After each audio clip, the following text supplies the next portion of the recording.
Sinaiticus reads cat, but Vaticanus and P52 both read dog. And let's be honest, P52 is very reliable.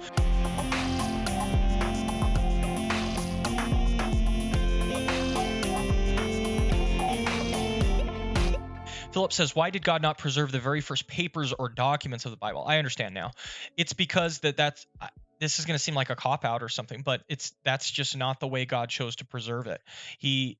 I don't think it's required for God to preserve his word that we have all of the original autographs, i.e. the original writings.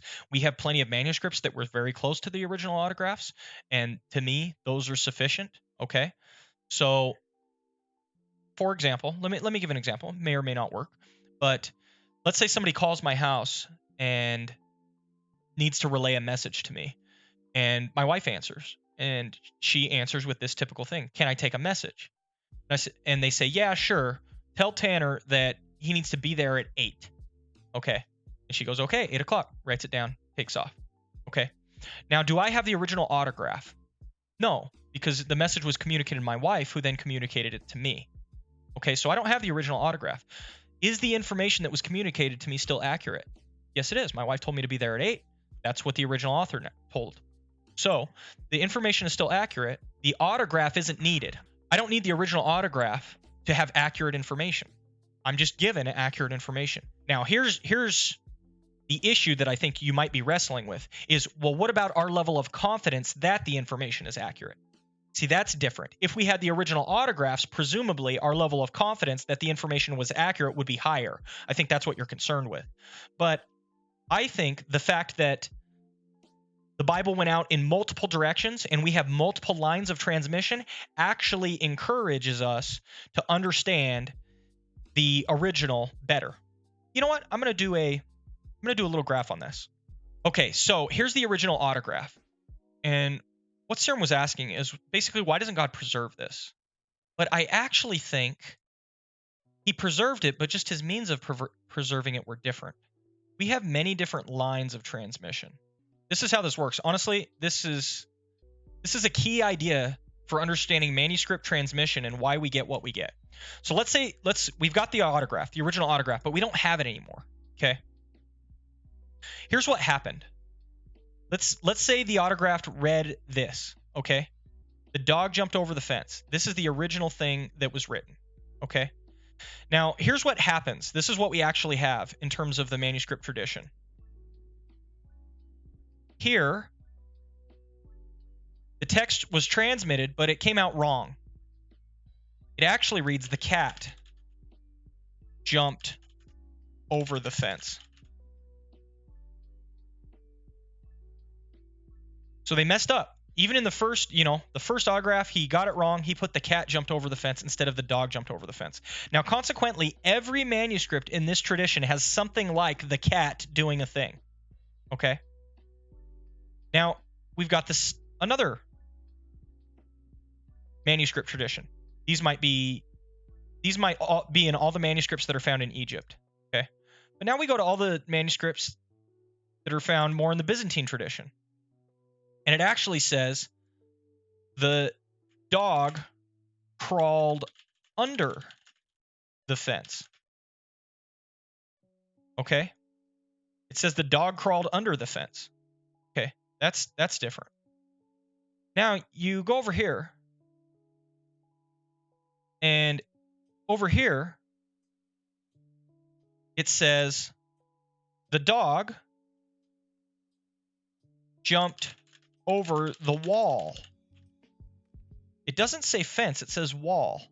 And over here, we have the dog leapt over the wall, over the fence, excuse me. And then finally up here, we have the dog ate the cat. That's what came out of that one. Okay? Now here's what was originally written. The dog jumped over the fence. That's what was originally written. Okay?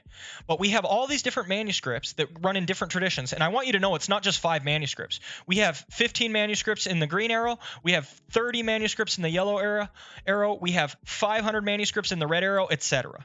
Okay? That's how they all have. And so what we do is God gives us this puzzle, essentially, to piece together. And it's all of these manuscript traditions that kind of flow in different aspects. Now, the question is, if this disappeared, the autograph, would we be able to find what the original meant? We've got the dog ate the cat jumped over the fence, the dog crawled under the fence, the dog jumped over the wall, and the dog leapt over the fence. Okay. Between these, I think that the actor is clearly the dog. Okay, so we're reading through, we're looking at all the manuscripts. What did John originally write? Clearly, if you look at the manuscript tradition that we have, the actor is the dog. That's clearly what happened. We've got, and I'm doing a very simplistic version of this, guys, because I can't go into all the details, but this is like what textual criticism is. This is what textual criticism teachers and preachers do. They look through this stuff to try and find out what John originally wrote. This is all of the background work that goes into putting together your English Bible, okay? All of this. So, some of these manuscripts, like, for example, the yellow arrow, okay? This might be, so this actually is a good representation of a codex that we actually have. This, for what it's worth, is Codex Beze Cantabrigiensis. We actually have a codex of Bible writings that has stories that have degenerated to the point that the dog ate the cat. You see what I mean? Like, we have codices that are like that. So we know when we read something in Codex Beze Cantabrigiensis that we don't take it very seriously. Does that make sense? Because it is consistently in error. Over and over, you look at it, you compare it with other codices, and it's wrong often. Okay? So scholars know that when they're looking at all of the codices, that Beze Cantabrigiensis isn't really reliable. And so they don't put a lot of weight in this, right? If we could assign weight by number of dots, okay? By virtue of the fact that we compare these manuscripts to each other all the time, we know that Codex Beze only gets 1 dot, okay? Where we might give, this might be Sinai-Atticus, and we know Sinai-Atticus gets 3 dots. There's a lot more weight to Sinai-Atticus, okay? Then this one down here might be Vaticanus, Codex Vaticanus. And so it might be 3 dots as well. And then we might have P52. And we know P52 is really accurate. It just doesn't have a lot to it. It's only a small fragment of the Gospel of John. I'm making that up, guys. I don't know for sure what P52 is. But it's only a small fragment of the Gospel of John. And so it has a lot of weight, but it doesn't inform us about very much. Whereas Vaticanus and Sinai-Atticus have a lot more material or information put in them. Okay? But if we're going, this is how they do it. And so they would say, okay, clearly the actor is the dog, right? We've got a difference between, Sinai-Atticus reads cat, but Vaticanus and P52 both read dog. And let's be honest, P52 is very reliable and Vaticanus is very reliable. So we know the actor is the dog, okay? Now let's look at all of them. Okay, here the action, the verb, is to eat. But here we have jumped, crawled, jumped, and leapt.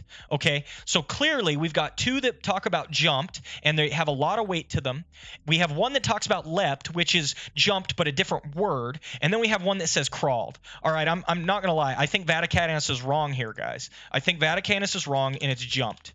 Okay, with leapt as a, as a textual variant. It makes sense that leapt would be there, but jumped clearly is the one we go with. So the dog jumped. Okay. Now, what did he jump? Again, we can't even trust Beze. Let's go to over. He jumped over. He crawled under. He jumped over. He jumped over. Okay. It's almost certainly over. Okay. Now he jumped over the fence. He jumped over the fence. He jumped over the wall. He jumped over the fence. Now, this one says wall. So we might want to put wall because of how much weight we give this manuscript. But it might be fence because everybody else reads fence. So this is one where you might write jumped over the fence, and then in the notes at the bottom of your Bible, they would put this. The earliest manuscript reads wall. And kind of let the reader decide on that one. The earliest manuscript reads wall. So if I were writing a Bible, I don't have any of the autographs. The autographs are gone, but I have all of these text transmission. This is what I would write in my Bible. The dog jumped over the fence with the note at the bottom, the earliest manuscript reads wall. And that's how I would publish it in the Bible. And I could also understand somebody who put a Bible that said this. The dog jumped over the wall, and then at the bottom, they put the majority of manuscripts read fence. Either of these would be acceptable ways to write your Bible. Okay? Let's bring the autograph back in. What was it? The dog jumped over the fence. So this Bible would have gotten it right. The dog jumped over the fence, and they would have unnecessarily put in this variant at the bottom. This Bible would have gotten it wrong. They said over the wall, but in the notes, they put the majority of manuscripts read fence, and that was instructive and insightful for them. Okay? So here's my point. This is how we got our Bible. This method right here. This is exactly how God preserved it. Just because we don't have the original autograph does not at all mean we can't trust what it says. We absolutely can. Through this small process of going through textual criticism and looking at variants, we were able to come to essentially the right conclusion right here. I hope that's helpful for you guys. Once I understood this, I realized, oh, we don't need the original autographs. The method God used to preserve it is just different than how we would have expected, but he still preserved it. We get the right readings through the multiplicity of manuscripts, not through the singularity of an autograph. I hope that helps. Martin says, it is worth noting the vast majority of text variations are things like spelling or word order, things that can't even be translated into English. If I remember correctly, it's something like 98% of the New Testament text is settled in the sense that there is no serious doubt as to what we have today was originally written. Correct. Exactly right, Martin. Oftentimes the differences are how you spell a name, usually proper nouns. There's something called a movable nu, and it's also a removable nu. So a nu is the N in Greek. It really comes down to, do you spell John with one N or two N's? Now, we would never make the mistake of spelling with two N's, but in John's day, his name could be spelled with one N or two N's. Johannes or Johannes with one. Which way? It sounds identical, so how would you put it? Well, the scribe who's writing it would just write it. And so that's a big difference. Okay. A lot of, differences in manuscripts have to do with that. What I demonstrated is, in the chat is the 1%. That's the 1% of differences. And I think we can still be confident about them. Martin says, yeah, and within the 1 to 2% of text that this method is applied, even non-Christian scholars agree the original readings still exist in the manuscripts we have. That is to say, we have the original reading. It hasn't been lost. That's correct. What has happened is, this is one other key that you guys need to understand about this. If you were a scribe and you came across the manuscripts and somebody had written something in the margin, they'd written a few extra words in the margin. Do you know if the extra words written in the margin should have been in the text itself, but they didn't have an eraser? Or is it their comments on the sides? Did they get it all down correctly, but on the side they'd like to make a comment or two because it reminded them of a Bible verse or something? You don't really know when you are transmitting or a scribe and that's all you have is that manuscript. So what would you do?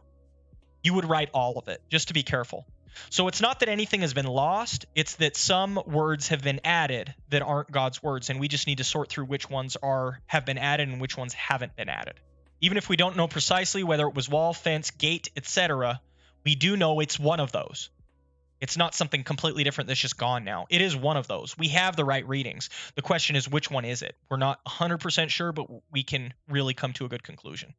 Hey guys, hope you enjoyed that content. If you want to go deeper with us, please head down to the description, hit up the links to Twitch and Discord, where you can be part of this awesome community that we're building and be part of the discipleship that we're growing with together. Also, if you would consider hitting like and subscribe, we'd really appreciate it. Take care. God bless. Bye now.